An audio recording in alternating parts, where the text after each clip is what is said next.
اور کبھی کچھ، مگر آرام نہ آیا۔ اگلے دن سیدھا ہسپتال گیا۔ ڈاکٹر نے اس کے ہاتھ کا معائنہ کیا۔ کہنے لگا آپ کا ہاتھ تو بالکل ٹھیک ہے، بظاہر تو نہ کوئی سوجن ہے اور نہ کچھ، پھر آپ کو یہ درد کیوں ہے؟ جبکہ سمیر کو اپنے ہاتھ میں شدید درد کی ٹیسیں اٹھ رہی تھی۔ اس سے ہاتھ بھی ہلایا نہیں جا رہا تھا۔ اسے ایسا محسوس ہو رہا تھا جیسے اس کا ہاتھ ٹوٹ گیا ہے۔ وہ خود حیران تھا کہ ایک چھوٹے سے لڑکے پر ہاتھ اٹھانے سے اس کے ہاتھ کی یہ کیا حالت ہو گئی تھی۔ ڈاکٹر نے اسے جو ٹیبلٹس دی تھی اس سے وقتی درد میں آرام آتا، لیکن پھر ہاتھ میں جلن شروع ہو جاتی۔ جوں جوں دن گزرتے جا رہے تھے، سمیر کی حالت پہلے سے زیادہ خراب ہوتی جا رہی تھی۔ وہ ایک ایک کر کے کئی ڈاکٹرز کو دکھا چکا تھا، ہاتھ کے کئی ایکس رے بھی کروا لیے تھے، مگر کسی ڈاکٹر کو کچھ سمجھ نہیں آ رہی تھی کہ اس کے ساتھ آخر مسئلہ کیا ہے، کیونکہ ایکس رے میں بھی ہاتھ کی کنڈیشن بالکل صحیح نظر آ رہی تھی، اور اتنے دنوں سے وہ اپنی بیوی شمائلہ کی قبر پر بھی نہیں جا سکا تھا، اور ادھر آفس سے بھی چھٹیاں ہو رہی تھی۔ آفس کا کام بھی متاثر ہو رہا تھا۔ درد اتنا تھا کہ اس سے برداشت نہیں ہوتا، درد اتنا تھا جو اسے کسی اور کام کی طرف مائل ہی نہیں ہونے دے رہا تھا۔ وہ ڈاکٹر ابراہیم کے کلینک پر گیا۔ اس دن وہ بہت پریشان تھا۔ ڈاکٹر ابراہیم کی اس نے بہت شہرت سنی تھی کہ ان کے ہاتھ میں شفا تھی۔ دور دور سے لوگ ان کے پاس اپنے علاج معالجے کے لیے آتے تھے۔ ان کا نام سن کر وہ خود بھی ڈاکٹر ابراہیم کے کلینک پہنچا تاکہ وہ اس کے مسئلے کا حل بتا سکیں۔ ڈاکٹر ابراہیم نے اس کے ہاتھ کا معائنہ کیا، اس کی ایکس رے رپورٹس دیکھی اور کہا تمہاری ایکس رے کی رپورٹ بالکل ٹھیک ہے، تم یہ بتاؤ کہ یہ درد تمہیں کب سے ہے؟ سمیر نے اپنے ساتھ بیتنے والا سارا ماجرا ڈاکٹر ابراہیم کو کہہ سنایا کہ قبرستان میں کس طرح وہ لڑکا اس کے پاس آیا، بدتمیزی کی، اور جب اس نے اس لڑکے کو تھپڑ مارا تو تب سے سمیر کے ہاتھ میں درد ہے۔ سمیر نے قیاس آرائی کرتے ہوئے کہا مجھے لگتا ہے کہ وہ کوئی غریب لڑکا تھا، اور اس طرح اس کو تھپڑ مارنے سے اس نے مجھے بددعا دی، جس کی وجہ سے میرے ساتھ یہ ہوا۔ میں وہاں پر بہت دفعہ گیا ہوں تاکہ اس لڑکے سے مل کر اس سے معافی مانگ لوں، اگر وہ مجھے معاف کر دے تو میرا درد ٹھیک ہو جائے، مگر میں نے دوبارہ اس قبرستان میں لڑکے کو نہیں دیکھا۔ ڈاکٹر ابراہیم سمیر کی بات سن کر مسکرا دیے، کہنے لگے تم بھی ان چیزوں کو سطحی انداز میں دیکھ رہے ہو، معاملہ اتنا سیدھا نہیں جتنا تم سمجھ رہے ہو، یہ روحانی معاملہ ہے۔ وہ لڑکا غریب نہیں تھا بلکہ پراسرار تھا۔ میرے ایک مرشد ہیں، تم چاہو تو میں تمہیں ان کا پتہ دے سکتا ہوں، تم ان سے مشورہ کرو، انہیں ساری بات بتاؤ، مجھے لگتا ہے کہ وہ تمہاری مدد کرنے پر تیار ہو جائیں گے۔ سمیر نے جب ڈاکٹر ابراہیم کی بات سنی تو اس کا منہ کھلے کا کھلا رہ گیا۔ کہنے لگا ڈاکٹر صاحب آپ کیسی باتیں کر رہے ہیں، میں ان باتوں پر یقین نہیں رکھتا۔ ڈاکٹر صاحب کہنے لگے آپ کو ابھی ان باتوں پر یقین نہیں، اسی لیے آپ اتنے دنوں سے یہ تکلیف جھیل رہے ہیں۔ ڈاکٹرز کے کہنے کے مطابق آپ بالکل نارمل ہیں اور بظاہر بالکل ایسا ہی ہے، مگر آپ خود بتائیں کہ پھر آپ کو یہ درد کیوں ہے؟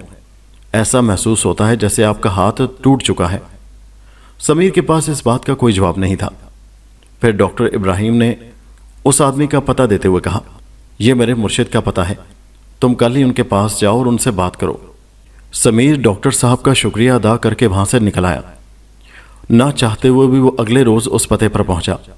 اس کے ذہن میں یہ تصور تھا کہ یہ کوئی آستانہ ہوگا جہاں پر لوگوں کا بہت رش ہوگا، مگر وہاں پر لوگوں کا رش نہیں تھا اور نہ ہی یہ کوئی آستانہ تھا، بلکہ ایک چھوٹا سا کچا گھر تھا، اور جیسا اس نے ابراہیم کے مرشد کا حلیہ سوچا تھا وہ ان سے بالکل مختلف تھے۔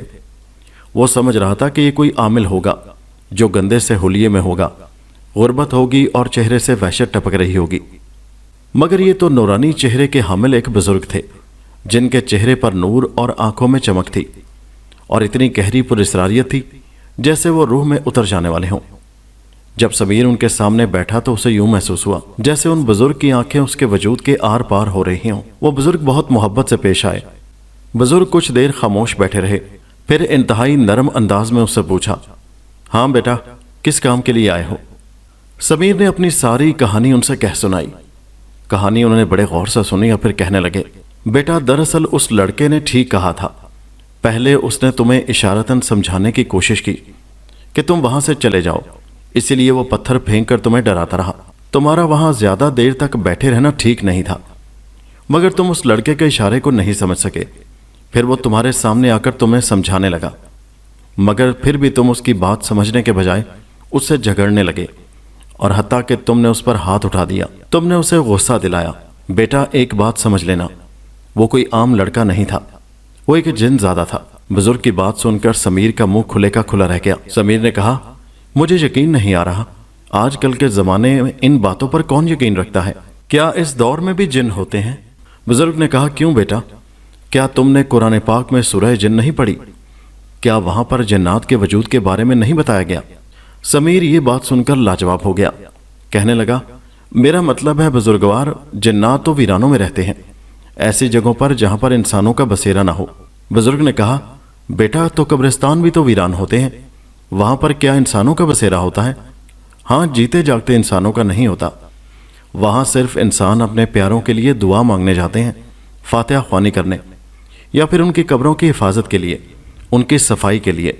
مگر تم تو رات دیر تک وہاں پر بیٹھے رہتے تھے، کئی گھنٹے۔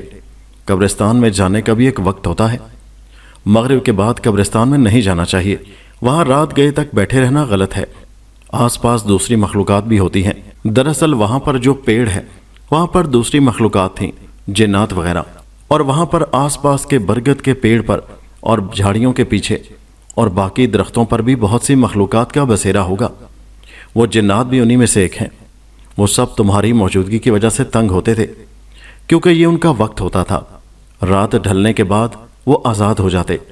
کیا تم نے وہ حدیث نہیں سنی کہ مغرب کے وقت اپنے گھروں کے دروازے بند کر دو، کیونکہ اس وقت ہر طرح کی مخلوقات زمین پر پھیل جاتی ہے، اور ایسی جگہوں پر انسان کو زیادہ وقت نہیں گزارنا چاہیے۔ تمہارے ہاتھ میں درد اور اس پریشانی کا سب کچھ تعلق اس جن زادے سے ہے۔ میں کوشش کرتا ہوں کہ اس جن زادے کو حاضر کر کے اس بات کے لیے منا لوں کہ وہ تمہیں اس سزا سے بری کر دے۔ تم اس بات سے بے خبر تھے، جو کچھ ہوا وہ انجانے میں ہوا ہے۔ سمیر دم ساتھ بزرگوار کی باتیں سن رہا تھا، اس کے لیے یہ سب باتیں بالکل انوکھی اور نئی تھیں۔ اسی وقت وہ بزرگ سمیر کے ساتھ اٹھ کر قبرستان کی طرف چل پڑے۔ ابھی بھی مغرب کا وقت ہو رہا تھا۔ قبرستان پہنچنے کے بعد بزرگ نے خاموش نظروں سے وہاں کا جائزہ لیا۔ بزرگ نے وہاں پر ایک صاف جگہ پر دائرہ بنایا، سمیر کو اس دائرے میں بٹھایا اور خود بھی اس دائرے کے اندر بیٹھ کر پڑھائی کرنے لگے۔ آج پہلی بار سمیر کو وہاں پر ڈر لگ رہا تھا، آج پہلی بار اسے محسوس ہو رہا تھا جیسے بہت سارے لوگ اسے دیکھ رہے ہوں۔ بزرگ کافی دیر تک آنکھیں بند کیے کچھ پڑھتے رہے کہ اچانک درختوں کے پیچھے سے وہی لڑکا نکلا جو غصے سے سمیر کو گھورتا ہوا آگے آ رہا تھا۔ جب وہ لڑکا کچھ قریب پہنچا تو بزرگ نے کہا، برخوردار، اس لڑکے سے غلطی ہو گئی، جو کچھ بھی ہوا انجانے میں ہوا، یہ اپنے کیے پر بہت شرمندہ ہے اور بہت تکلیف کاٹ چکا ہے، خدا را اسے معاف کر دو، دوبارہ یہ تم لوگوں کی تنہائی میں مخل نہیں ہوگا۔ لڑکے نے کہا، بزرگوار، میں نے اس کو بہت سمجھایا مگر اس نے میری بات نہیں سنی، اسی لیے میں نے اس کو تکلیف میں مبتلا کیا۔ بزرگ نے کہا، بیٹا میں اس بات کی ضمانت دیتا ہوں کہ آئندہ یہ یہاں تمہیں تنگ نہیں کرے گا۔ وہ لڑکا اپنی خونخوار نظروں سے کافی دیر تک سمیر کو گھورتا رہا، پھر کہنے لگا، محترم بزرگ، آپ کے کہنے پر میں اس کو چھوڑ رہا ہوں اور اپنی بد دعا واپس لے رہا ہوں، جادو کا اثر ختم کر رہا ہوں، لیکن دوبارہ اگر اس نے کچھ ایسا کیا تو پھر میں آپ کی بھی نہیں سنوں گا۔ یہ کہہ کر لڑکے نے سمیر کی طرف ایک ہاتھ سے اشارہ کیا اور پھر اچانک بزرگ اور سمیر کے دیکھتے دیکھتے وہاں سے غائب ہو گیا۔ سمیر کو ایسے محسوس ہوا جیسے اس کے ہاتھ کا درد اچانک ختم ہو گیا ہو۔ وہ بہت خوش ہوا کہ اس تکلیف سے اس کی جان چھوٹ گئی۔ بزرگ نے محبت سے اس کے سر پر ہاتھ پھیرا اور کہنے لگے، بیٹا دعا مانگ کر واپس چلے جایا کرو، قرآن خوانی کرو اور اپنی بیوی کی مغفرت کے لیے دعا مانگا کرو، بس اس سے زیادہ یہاں ٹھہرنا ٹھیک نہیں۔ اس کے بعد وہ کبھی بھی اتنی دیر تک قبرستان میں نہیں رہا۔ قبرستان میں جاتا، شمائلہ کی قبر پر فاتحہ خوانی کرتا اور پھر واپس آ جاتا۔ اللہ تعالیٰ نے اس کے دل میں صبر ڈال دیا اور اس نے چند سالوں کے بعد ایک بیوہ عورت سے شادی کر لی جو ایک 2 سال کے بچے کی ماں تھی۔ اس طرح اسے اپنے گھر کا سکون بھی مل گیا اور اس بیوہ کو بھی سہارا مل گیا۔ اس نیکی کے بدلے خدا نے سمیر کے دل کو سکون سے بھر دیا۔ آہستہ آہستہ اس کے دل سے شمائلہ کی یادیں مٹنے لگیں۔